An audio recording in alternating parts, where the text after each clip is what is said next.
Molt bones! Us dono la benvinguda a aquesta nova anàlisi.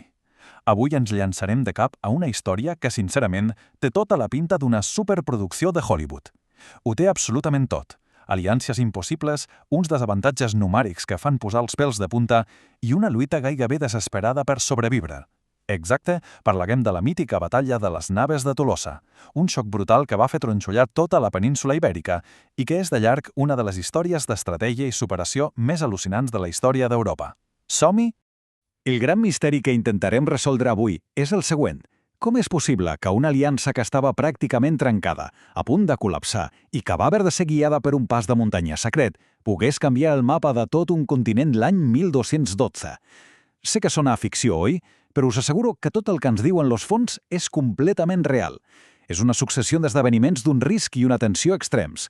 Prepareu-vos, perquè avui desgranarem pas a pas l'anatomia d'un autèntic miracle tàctic.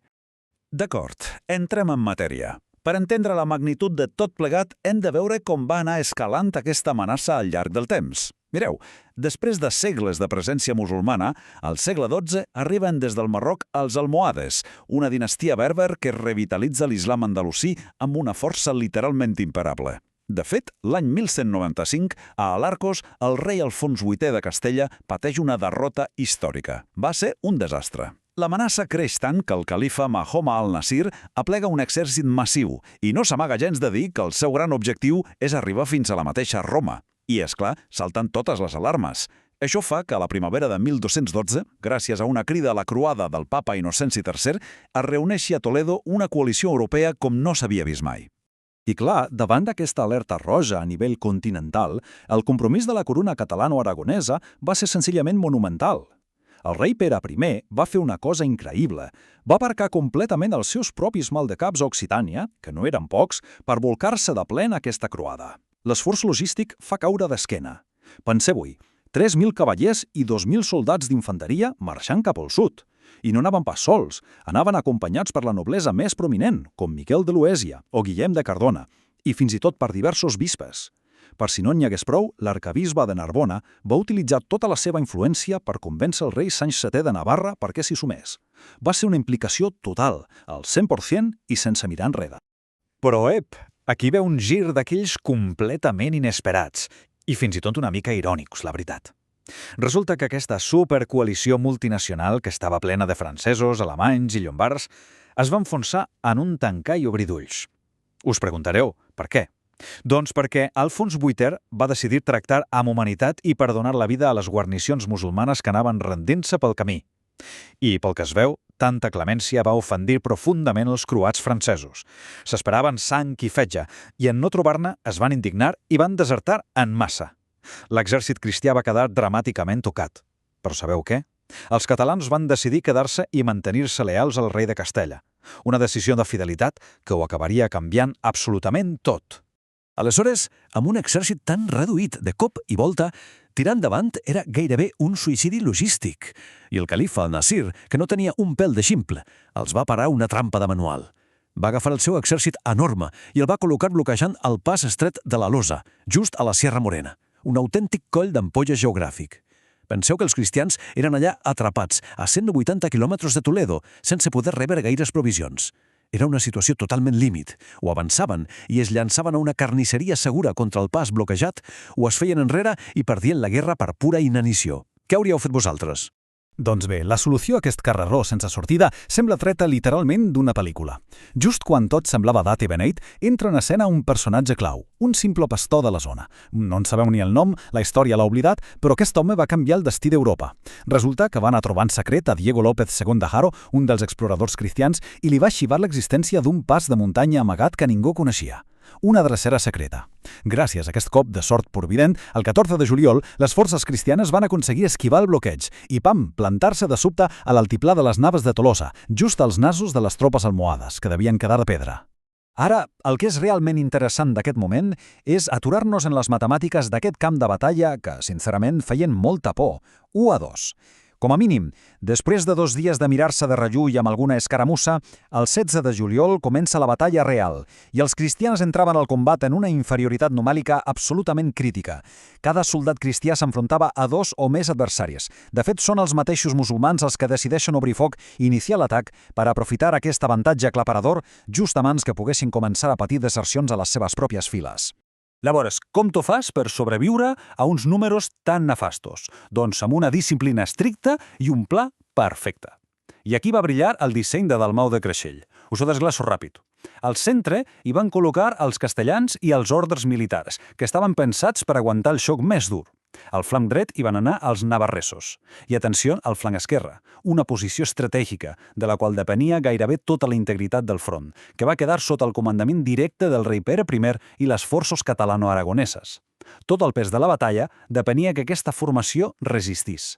Així doncs, entrem a la fase 1. L'esgotador xoc inicial. I us ho dic ja, els primers minuts de la batalla van ser un autèntic infern de desgast. L'avantguarda cristiana, liderada per Diego López de Haro, va xocar de ple i va ser empesa cap enrere amb una brutalitat enorme. Els plovien fletxes per totes bandes i la cavalleria lleugera berber els colpejava sense pietat. Era un castig constant, estaven patint moltíssim i les línies frontals estaven literalment a punt de trencar-se. I aquí passem a la fase 2, la càrrega final desesperada. Veient que l'avantguarda s'ensorrava i que tot se n'anava en orris, el rei Alfons VIII pren una decisió de caixa o faixa. S'ho juga absolutament tota una sola carta. Agafa la seva reserva d'elit, la cavalleria pesant que s'havia guardat per a una emergència, i ordena una càrrega frontal. A la desesperada, era una tàctica de tot o res per intentar perforar el centre enemic abans de perdre la batalla. I just en aquest instant tan caòtic ens trobem amb un relat fascinant a la crònica de Bernat Desclot. Aquest text ens confirma com el rei Pere I i Sant Set van llegir el flux del combat a la perfecció. Quan van veure que Alfons VIII es lançava pel centre a la desesperada amb la cavalleria pesant, ells no s'ho van pensar 2 vegades. Van veure l'oportunitat, l'escletxa, i van llançar simultàniament les seves pròpies càrregues pels flancs contra el dispositiu musulman. Una maniobra a 3 bandes, coordinada gairebé al mil·límetre, que va ser la clau de volta de la jornada. Aquest atac de flanc brutal i ben sincronitzat va ser el que finalment va aconseguir trencar la indomable força enemiga. L'impacte d'aquesta càrrega múltiple va ser devastador. Tot el front almohade va entrar en pànic i va col·lapsar de cop. Va ser un desgavell de tal magnitud que la pròpia guàrdia personal del Nasir va ser aniquilada allà mateix lluitant, obligant el califa a girar cua i fugir a corre-cuita cap a Sevilla. I el botí que van trobar, espectacular.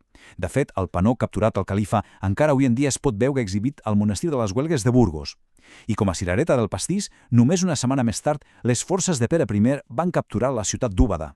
Amb això, el rei català es projectava immediatament com l'heroi absolut de tot el món cristià. Ara bé, tot i aquesta glòria immortal que estem explicant, la història és plena de girs amargs i fascinants. Fixeu-vos quina ironia més gran. Pere I, aquest rei coronat pel mateix papa l'any 1204 i que s'acabava de coronar com el gran salvador de la cristiantat a les Naves de Tolosa el 1212, trobaria la mort tot just un any després. Un any! I sabeu com? Doncs perdent la vida a la batalla de Muret, de 1213, lluitant contra Simon de Montfort, un comandant que, ironies de la vida, estava actuant sota les ordres exactes del mateix papa. Un destí tràgic i paradoxal per a l'home que acabava de salvar tota Europa. I això ens il·lustra de manera brillant l'efecte dòmino i les conseqüències sísmiques que hi haver durant les següents dècades. Un cop fracturada l'hegemonia musulmana en aquella batalla, l'avanç cristià és rapidíssim. El successor de Pere I, el conegut Jaume I, conquereix gairebé del tirón les Illes Balears i València. En paral·lel, Ferran III fa caure les capitals més il·lustres de l'antic califat, Còrdova el 1236 i Sevilla el 1248. En molt poques dècades, els regnes islàmics van quedar totalment reduïts i acorralats, i només el regne de Granada aconseguiria resistir al sud de la península. Així doncs, per fer-ne 5 cèntims, quin és el gran legat de tot això? Primer, que aquell matí de juliol va esborrar del mapa per sempre més l'amenaça d'una gran invasió massiva des de l'Àfrica.